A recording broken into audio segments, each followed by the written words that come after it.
하나님 말씀 같이 보도록 하겠습니다. 오늘 우리에게 주시는 주님의 말씀은 에베소서 4장 1절에서 6절의 말씀입니다. 다 같이 일어나서 하나님 말씀 같이 읽도록 하겠습니다. 그러므로 주 안에 갇힌 내가 너희를 권하노니 너희가 부르심을 받는 일에 합당하게 행하여 모든 겸손과 온유로 하고 오래 참음으로 사랑 가운데서 서로 용납하고 평안에 매는 줄로 성령이 하나 되게 하신 것을 힘써 지키라. 몸이 하나요 성령도 한 분이시니 이와 같이 너희가 부르심을 한 소망 안에서 부르심을 받았느니라. 주도 한 분이시요 믿음도 하나요 세례도 하나요 하나님도 한 분이시니 곧 만유의 아버지라. 만유 위에 계시고 만유를 통일하시고 만유 가운데 계시도다. 아멘. 아멘. 오늘 우리에게 주시는 주의 말씀입니다. 자리에 앉아 주시기 바랍니다. 올해 표어로 우리가 하나님을 위해 삽니다. 이렇게 정했어요. 이렇게 말씀드리면서 제 안에 고민이 생겼다 저번에 말씀드렸죠. 어떻게 하면 하나님을 위해서 살 수 있을까? 그런 생각이 들었습니다. 그래서 지난 3주간 제가 여러분께 세 가지를 말씀드렸어요. 첫 번째는 전적으로 주님만을 의지하라고 말씀드렸어요. 두 번째는 선한 분별력이 우리 가운데 있어야 됩니다. 우리가 밟는 그 땅이 하나님의 땅인지 아닌지를 분별할 수 있어야 되고, 또 우리가 밟는 그 땅이 하나님의 땅이 되도록 그렇게 주의 편에 설 수 있도록 선택할 수 있는 지혜가 있어야 됩니다. 그리고 지난주에 세 번째로는 주님의 때, 하나님의 때를 기다리는 인내가 우리 안에 있어야 된다. 그렇게 말씀드렸습니다. 그리고 오늘은 이제 마지막 걸 말씀드리려고 그래요. 오늘은 온유함에 대해서 말씀드리고 싶습니다. 온유함이 무엇일까요? 그런 생각을 한번 해봅니다. 요즘 사람들 아기들 낳으면 이름을 온유라고 짓는 경우가 있더라고요. 저희 지인 중에도 온유라는 이름이 있어요. 온유하게 사는 것이 좋다고 생각되니까 그런 이름을 짓는 것이겠죠. 차분하다는 느낌을 주고 부드럽다는 느낌을 줍니다. 그래서 온유한 사람이라 그러면 인격이 좋은 사람이다. 그렇게 이제 받아들여지는 경우도 있습니다. 그런데 성경에서 말하는 온유요, 그것은 조금 많이 다릅니다. 성경의 온유는 헬라어로 프리오스라고 그래요. 프리오스. 이 단어는 따뜻한 느낌의 단어가 아닙니다. 그럼 무슨 뜻이냐? 잘 훈련되었다. 이런 의미가 있어요. 길들여지지 않은 짐승을 훈련시킬 때, 또 군사들을 훈련시킬 때 이 프리오스라는 단어를 썼습니다. 곧 주인, 지휘자의 명령에 따라서 복종하는 상태, 그 상태가 온유다. 이렇게 성경은 말하고 있는 것입니다. 여기서 주인, 지휘자는 누굴까요? 성경에서 말하는 주인은요, 그리고 또 지휘자는 당연히 하나님이십니다. 하나님의 말씀을 따르는 상태가 온유함이다. 그렇게 얘기를 하고 있는 것입니다. 온유함을 이룬 사람, 여러분 기억나십니까? 성경 속에서 온유함을 이룬 사람. 성경에서는 여러 사람들이 나올 거예요. 온유함을 이룬 사람. 근데 그 중에서 사도 바울도 빠지지 않는 사람이라 생각을 합니다. 바울은 다메섹 길 위에서 회심한 이래 하나님의 그 마음을 가슴에 품고 주님을 위해 살았습니다. 할렐루야. 우리 모두 그런 사람이 되었으면 좋겠습니다. 바울은요, 내 안에 하나님밖에 없다. 이 표현을 성경에서 여러 구절로 표현을 했습니다. 그리고 오늘 본문의 1절에도 그것이 나옵니다. 제가 읽어드리겠습니다. 주 안에서 갇힌 내가 너희를 권하노니. 갇히다. 여러분, 갇히다라는 표현은요, 주로 부정적인 의미예요. 그렇죠? 바울은 이 표현을 역설적으로 썼습니다. 갇히다, 붙잡히다, 곧 하나님께서 꽉 붙들고 놓아주지 않으신다. 이렇게 썼어요. 하나님께 붙잡히면 좋을까요, 나쁠까요? 좋죠. 맞아요. 좋은데 되게 믿음이 좋으신 것 같아요. 자, 믿음이 좋은 사람들은 괜찮은 것 같은데 믿음이 없는 사람이 붙잡히면 어떻게 될까요? 이게 스트레스가 될 수 있어요. 원치 않는 대로 가고 원하지 않는다 해야 되는 일이 발생해요. 그러면 도망가고 싶겠지. 그런데 하나님을 사랑하는 사람들, 하나님을 믿고 따르는 사람들, 신뢰하는 사람들은 어떨까요? 똑같이 안 믿는 사람하고 똑같이 원치 않는 대로 갈 겁니다. 원하지 않아도 해야 되는 일이 생길 겁니다. 그런데 우리 주님이 그걸 설명을 안 해주세요. 잘 가끔. 아니 자주. 제가 경험상 우리 주님은 친절한 분은 아니십니다. 여러분 맞죠? 잘 세세하게 설명을 안 해줘. 그런데 그럼에도 불구하고 하나님을 사랑하는 사람들은 붙잡히고 싶어 합니다. 바울이 그러잖아요. 붙잡힌 것이 좋다라고 얘기하고 있잖아요. 지금 갇혔다. 하나님 안에 갇혔는데 그것이 행복이라고 바울은 얘기하잖아요. 왜 그러느냐? 하나님을 사랑하고 신뢰함으로 그러는 거예요. 주님과 함께 있으면 쓰러진다 안 쓰러진다? 안 쓰러져요. 주님께서 다시 붙잡아 이렇게 세워주십니다. 그래서 하나님께 갇힌 것이 복이다라고 바울이 얘기합니다. 갇히다는 표현, 역설적인 표현이죠. 붙잡았다. 하나님께서 나를 붙잡고 계신다. 주께서 나를 붙잡으심으로 나는 결코 무너지지 않는다. 쓰러지지 않는다. 내 길이 선한 길로 선한 길로 인도됨을 믿는다. 이렇게 고백하고 있는 것입니다. 바울은 그래서 나는 하나님께 갇혔다는 표현으로 자신의 믿음을 나타냅니다. 자유가 없다는 뜻이 아니라 내 안에 온통 하나님에 대한 생각으로 가득 차 있다고 얘기하고 있는 거예요. 주님만 생각하는 바울이 교회가 어떻게 하면 하나 될 수 있다. 그것을 오늘 본문에서 얘기를 하고 있습니다. 교회가 하나가 되려면 겸손과 오래 참음과 평안이 있어야 됩니다. 그리고 또 하나가 있어야 돼요. 온유가 빠지면 안 됩니다. 온유하기에 겸손할 수 있고 또 인내할 수 있으며 또 온유하기 때문에 평안으로 하나로 묶일 수 있는 것입니다. 그래서 온유가 중요한 거예요. 온유는요, 인격을 수양한다는 뜻이 아닙니다. 어떤 사람은 온유하다 그러면 인격이 좋다라고 이해한다고 그랬죠. 근데 성경에서 말하는 온유는 인격이 좋은 사람을 뜻하는 것이 아니에요. 하나님께 온전히 복종하는 사람, 그 사람이 온유한 사람입니다. 민수기 12장을 보면 모세가요, 구스 여자를 취한 일이 나옵니다. 이방 여자랑 결혼한 거예요. 근데 이것을 보고 아론과 미리암이 비판하는 거예요. 어떻게 이스라엘 민족의 지도자가 이방 여인을 취할 수 있느냐, 이방 여인하고 어떻게 결혼할 수 있느냐 비판하는 거죠. 이 이방 여인과 결혼하는 일이 그렇게 좋아 보이지 않았고 이스라엘 민족 내에서 봤을 때는 뭐 덕이 되는 일이 아니었던 것 같아요. 그리고 그 둘은 나아가서 이런 말까지 해요. 모세 너만 선지자인 줄 아느냐. 우리도 하나님을 만났고 하나님의 뜻을 받았다라고 비판하는 거예요. 그 리더십을 흔들고 있는 거예요. 덕이 되지 않은 너의 행동이 리더로 설 자격이 없도록 만들었다. 이렇게 비판하고 있는 거예요. 근데 이럴 때 하나님께서는 그들을 향해서 이런 얘기를 하십니다. 모세는 이 온 땅의 어떤 사람보다도 온유한 사람이다. 이 얘기를 하세요. 그리고 또 이어서 이렇게 얘기하십니다. 모세는 나와 대면하여 그 음성을 들었다. 다른 사람들은 꿈과 환상으로 간접적으로 체험했지만 모세는 나를 만난 사람이다. 그렇게 하면서 모세를 변호를 해주세요. 왜 그렇게 하십니까? 그 다음에 이유가 나와요. 모세는 내 온 집에 충성하였다. 이걸 얘기하고 있어요. 충성, 그것이 무엇입니까? 모든 것으로 따른다는 뜻이죠. 복종한다는 뜻인데 그것을 온유함의 이유라고 얘기를 하고 계세요. 인격이 좋다가 아니라 하나님께 충성하는 그 마음, 그것이 곧 온유, 나의 사람, 나의 백성이다. 이렇게 얘기하고 계시는 것입니다. 복종이란 단어는 요즘 시대에 그다지 좋은 느낌의 단어는 아닙니다. 왜냐하면 억압과 굴복의 의미가 여기 담겨 있기 때문에 그래요. 근데 하지만 그 복종이란 말에 신뢰가 담기면 좀 얘기가 달라요. 신뢰. 전혀 다른 의미가 돼요.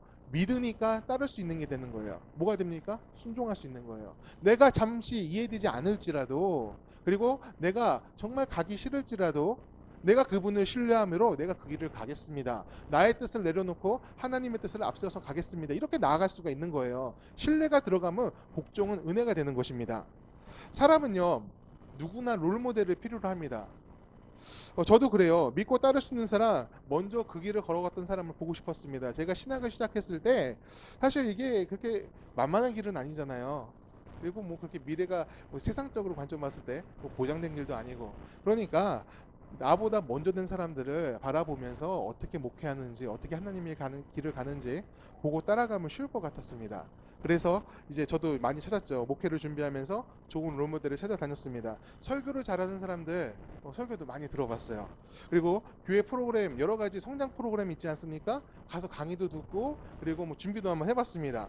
목회하는데 돈이 될 만한 사람들, 그런 사람들을 많이 만났고 그리고 많이 찾아다녔습니다. 그런데요, 보기와는 다른 사람들이 너무 많았습니다. 스크린에서 볼 때랑 만날 때랑 달랐고 또 멀리서 볼 때랑 같이 사역해 보니까 또 달랐습니다. 출세욕 때문에, 또 성공 욕구 때문에, 또 때로는 마음의 음욕 때문에 자신이 걸어왔던 모든 길들을 부정하는 사람들을 봤습니다. 존경했던 분들도 그 말년에는 여러 가지 모습으로 무너지는 모습을 많이 봤습니다. 그러니까 이제 저도 지쳐가는 거예요. 언제까지 이렇게 이래야 되냐, 그러면 지쳐가는 겁니다. 그런데 이렇게 해서 기도를 하는데, 그래서 기도를 하는데 문득 이런 음성이 들립니다. 왜 사람을 바라보냐? 너는 나를 바라봐야지. 주의 음성인 것 같았어요. 예수님의 음성 같았어요. 그러면서 이런 얘기를 하십니다. 너는 누구의 제자가 아니라 나의 제자다. 예, 우리는 예수님의 제자예요. 이게 제일 중요해요. 사람 안에서 뭔가를 찾으려고 하는 것은 어차피 완전하지 못한 것입니다. 완전무결한 사람도 없고 다 흠이 있고 거기서 은혜를 얻을 수가 없어요. 그럼 우리는 누구를 따라가야 되겠습니까? 이 땅에 오신 완전하신 하나님, 또 완전하신 사람이셨던 우리 예수님, 그 예수님을 따라가야 될 줄 믿습니다. 온유함이란 건요, 예수님을 닮는 겁니다. 예수님의 말씀을 따르고 주님께서 보여주신 행동, 그것들을 따라하는 것이 바로 온유함입니다. 주님께서 기뻐하신 일을 함께 기뻐하고요. 주님께서 슬퍼하실 때는 함께 눈물을 흘릴 수도 있어야 됩니다. 그리고 하나님께서, 우리 주님께서 분노하신다면 그 일에 대해서 우리도 분노할 수 있어야 돼요. 주님의 성령이 우리 안에 계심으로 우리가 또 주님을 사랑하고 신뢰함으로 성령께서 온유함으로 우리를 이끄실 수 있도록 우리를 내어드려야 될 줄 믿습니다. 그 이끄심에 복종하면서 은혜의 길을 따라가는 우리 모두가 되기를 축원합니다. 온유함을 이루는 것은요, 이것도 사실 쉽지가 않아요. 지난주도 쉽지 않은 것만 얘기 드렸는데 인내함을 이루는 건 쉽지 않다고 그랬죠. 근데 마찬가지 온유함을 이루는 것도 쉽지가 않습니다. 바울은요, 나의 내면에서 악한 영과 선한 영이 항상 싸운다고 그래요. 악한 영하고 선한 영과 싸우면 누가 이겨야 됩니까? 선한 영이 이겨야죠. 근데 바울은 다른 얘기를 해요. 내 안에서 악한 영이 이겨서 나를 넘어뜨린다라고 얘기해요. 그러므로 내가 은혜가 필요한 사람임을 안다. 바울은 그렇게 고백을 합니다. 우리도 마찬가지예요. 우리 내면에도 이 다툼이 있어요. 다툼이. 우리 내면에서 그 다툼은 선한 영이 이겼으면 좋겠습니다. 그러면 바울보다 더 뛰어난 믿음의 사람이 되는 거죠. 그런데 그렇지가 않을 때가 많잖아요. 우리도 무너지고 또 죄 가운데 빠질 때가 있습니다. 하지만 죄를 범할지라도 실수를 할지라도 그 순간 다시 회개해서 일어서면 됩니다. 회개 일어서서 어떻게 합니까? 그냥 일어서는 게 아니죠. 하나님 편으로 서는 것입니다. 이게 중요해요. 그게 바로 온유함입니다. 내가 넘어질지라도 내가 다시 일어나서 주의 편에 서는 것. 내 삶의 인생의 길을 걷는 동안 내가 다른 방향을 향하지 않고 하나님을 향해서만 사는 것. 그게 바로 온유입니다. 매일매일 회개하고 주님을 의지하면서 바른 분별로 세상을 살고 또 하나님의 때를 기다리면서 인내할 수 있는 것. 지난 3주 동안 제가 전해왔던 거잖아요. 이 모든 것이 온유함 안에 들어가는 거예요. 그 온유함을 이루는 우리 모두가 되기를 간절히 축원합니다. 전라북도 긴제시를 가면요, 금산교회라는 교회가 있어요. 되게 오래된 교회입니다. 구한말에 세워졌는데 귀감이 될 만한 이야기가 전해져 내려옵니다. 그 교회에는 조독삼이라는 사람이 세웠어요. 그분이 선교사를 만났습니다. 그래서 자신의 재산을 털어서 교회를 세우고 사람들을 전도해서 그 마을에 복음화를 이뤘습니다. 근데 이 조독삼이라는 분이 양반이었습니다. 전도를 굉장히 열심히 했어요. 그리고 자기네 집에서 일하는 종들까지도 전부 다 전도를 했습니다. 사실 그 신분제가 철폐된 시대이긴 해요. 근데 문제가 뭐냐면 이 신분제라는 것이 어느 날 오늘부터 양반하고 상놈 이런 거 없어 전부 다 평등해 이런다고 해서 이루어지는 게 아니에요. 철폐되는 게 수백 년 동안 뭐 청동기 시대부터 시작해가지고 신분질서라는 게 있었잖아요. 귀천이 있었고 사람은. 그런데 그게 어느 날 뭐 갑자기 없어지겠어요. 보다 이제 동등해졌지만 여기서 문화는 남아있던 거예요. 양반은 양반이었고 상놈은 상놈이었던 겁니다. 근데 이 조독삼 그 양반 이분이 조독삼이라는 분이 세운 교회는 그런 게 없었어요. 모두가 같이 예배드렸고 그리고 모두가 같이 뭐 사랑을 나누고 은혜를 나눴습니다. 그런데 한번 이제 큰 소란이 일어난 적이 있습니다. 문제가 생겼어요. 뭐냐면 그 교회에서 장로를 뽑게 되었습니다. 장로를 뽑게 되었는데 그 조독삼이라는 분이 후보로 올랐습니다. 근데 같이 후보로 오른 사람들이 있었는데 그 중에 하나가 김자익이라는 사람이었어요. 근데 이분은 이 조독삼이란 분의 집에서 일하던 종이었어요. 양반하고 종하고 같이 올라간 거예요. 조독삼 씨가 전도를 했는데 같이 장로 후보에 오른 겁니다. 그런데 이제 투표를 해가지고 장로를 뽑는데 둘 다 뽑았으면 좋았는데 한 명만 뽑는 거였나 봐요. 조독삼이라는 분이 떨어지고 김자익이라는 분이 장로가 되었어요. 양반이 안 되고 상놈이 된 거예요. 그러니까 사람들이 수근수근 거리는 거예요. 어휴, 저기는 종이 장로가 되었어. 양반이 밀렸네. 이러면서 막 하는 거예요. 그러니까 여러 가지 얘기가 만들어지고 있는 것이죠. 그런데 이때 조독삼 씨가 이런 얘기를 해요. 이 결정은 하나님이 하신 것입니다. 이제부터 저는 김자익 장로님을 받들어서 열심히 교회를 섬기겠습니다. 이런 얘기를 합니다. 그리고 그때부터 깍듯이 김자익 장로를 섬겼습니다. 이분이 나중에 이제 조독삼 씨도 장로가 돼요. 조독삼 장로가 됐는데 이 김자익 장로는 목사가 돼요. 목사가 됐는데 그때도 끝까지 그 모습, 처음에 말을 지켜서 잘 섬겼다고 합니다. 이 조독삼 장로는 왜 김자익 장로를 그렇게 잘 섬겼을까요? 착해서? 아니죠. 그게 바로 온유라는 거예요. 온유는요, 하나님의 뜻 아래 내 뜻을 묻어버리는 겁니다. 하나님의 뜻이 앞서고 나는 물러나는 거예요. 사실 주장할 게 많죠. 이 교회를 누가 세웠냐? 내가 세웠다. 그리고 나는 양반이었고 쟤는 우리 집에서 일하는 종이었어. 그러니까 내가 더 먼저 장로가 돼야 돼. 이렇게 얘기할 수 있습니다. 이건 어이없는 얘기 같지만 그 당시에는 당연한 거예요. 오늘날도 그렇게 주장하는 사람이 있잖아요. 어느 교회를 건축했는데 내가 여기서 헌금한 게 얼마고 주장하는 사람이 있다고요. 어느 교회 가니까 장로가 한 70명 되는 교회인데 발언권이 헌금 낸 순으로 예, 준다고 하더라고요. 어이없잖아요. 이런 거. 우리가 들 때는 기가 차잖아요. 근데 거기 가면 그게 통한다고요.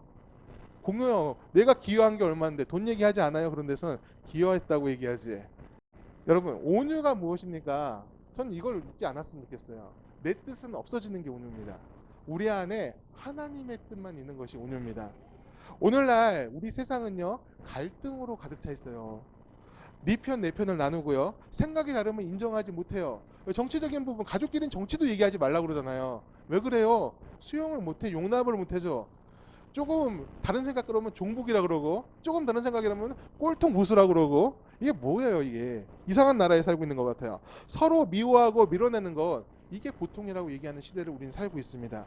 밟고 올라서야만 내가 살 수 있다고 생각하는 것 같습니다. 하지만 밟고 올라서면요 똑같이 밟혀서 내려오게 됩니다.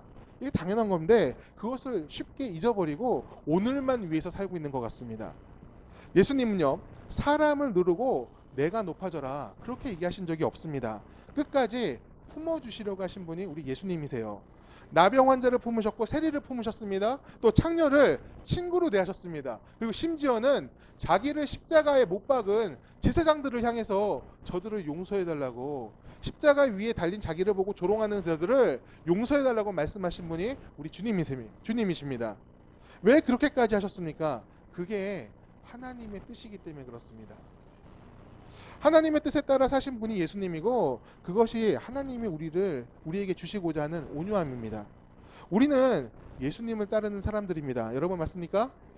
그렇다면 하나님의 온유함이 우리 가운데 있어야 됩니다.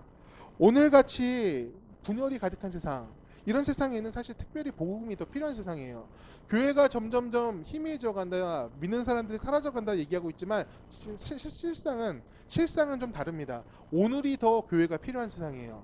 복음이 필요한 세상이 바로 오늘입니다. 그래서 우리가 복음을 전해야 합니다. 어느 신학자 한 분이 한국 교회에 개토화라는 단어를 썼어요. 개토화. 개토가 뭐냐? 개토라 함은 자기들끼리 어울린다는 뜻입니다. 그리고 자기들끼리 소통한다는 뜻이에요. 곧 교회가 세상으로부터 단절되고 있다. 교회가 세상에 관심을 두지 않고 또 교회가 하는 말을 세상이 이해하지 못한다. 분리되었다. 그런 의미로 교회에 개토화라는 단어를 썼어요. 저는요 이 말에 공감을 해요. 교회가 산 위에 있지 않고 도시에 있는 이유, 사람들이 모인 곳에 교회가 세워지죠. 그거는 뜻이 있는 거예요. 교회는 자기 수양을 하는 곳이 아닙니다. 자기 수양, 인격 수양하러 교회 오는 게 아니에요. 세상 가운데 하나님의 열매, 복음을 전하기 위해서 교회를 사람들 가운데, 사람들의 모임 가운데, 도시 가운데 세우라고 하신 것입니다. 곧 교회는 세상과 연결되어 있어야 된다는 거예요. 교회는 외형만 이렇게 그 외형만 번지르하게 성장한다고 해서 그게 하나님의 뜻이 이루어졌다고 말할 수 있는 게 아닙니다. 교회가 복음을 세상으로 흘려보내야 하나님의 뜻이 이루어지는 것입니다. 우리는 한 소망 안에서 부르심을 받은 사람입니다. 이 소망이 뭐예요? 하나님의 백성으로 모든 사람들, 모든 인류가 구원받는 것. 하나님께서 모두를 구원하고자 하셨으니까 그것이 우리의 소망이 되는 것입니다. 우리가 믿는 하나님은 각기 다른 분이 아니에요. 제가 믿는 하나님과 여러분들이 믿는 하나님, 서로가 믿는 하나님이 같은 하나님이십니다. 한 분이세요. 그 주님께서 오늘 우리에게 온유할 것을 말씀하고 계십니다. 온유한 사람이 될 수 있기를 바랍니다. 하나님의 뜻에 따라 사랑을 흘려보내고 다툼이 있는 곳을 화목하게 만드십시오. 나를 드러내는 것이 능력이라고 말하는 세상입니다. 그런 세상에서 하나님을 위해 사는 우리의 모습을 통해서 주의 모습이 드러나고 우리의 행동을 통해서 하나님의 향기가 나는 그런 일들이 생길 수 있기를 간절히 축원합니다. 우리가 온유함을 흘려보낼 때요. 마른 뼈 같은 한국교회가 다시금 하나님께 쓰임받는 날이 올 줄 믿습니다. 주님의 선한 교회에 쓰임받는, 그리고 또 하나님을 위해서 오늘을 사는 더교회 성도님들 되시기를 간절히 축원합니다.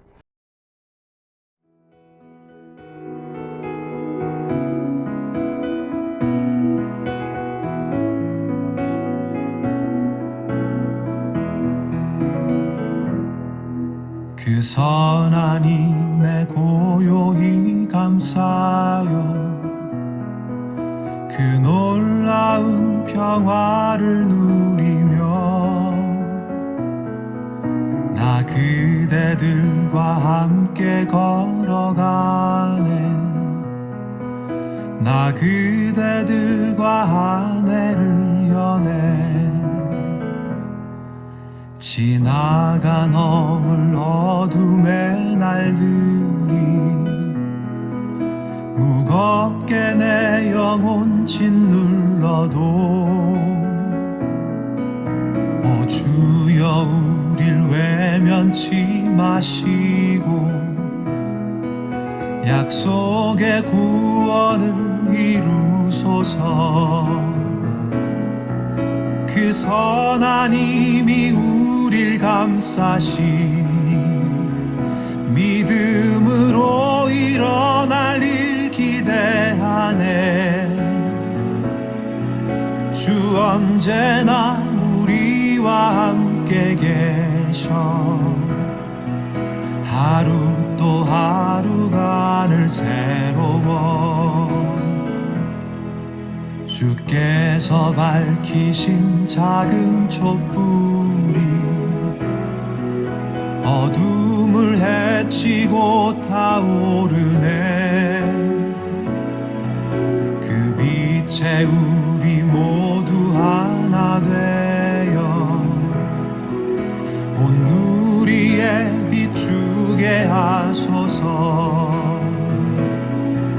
그 선한 힘이 우릴 감싸시니 믿음으로 일어날 일 기대하네. 주 언제나 우리와 함께 계셔 하루 또 하루가 늘 새로워. 이 고요함이 깊이 번져갈 때 저 가슴 벅찬 노래 들리네.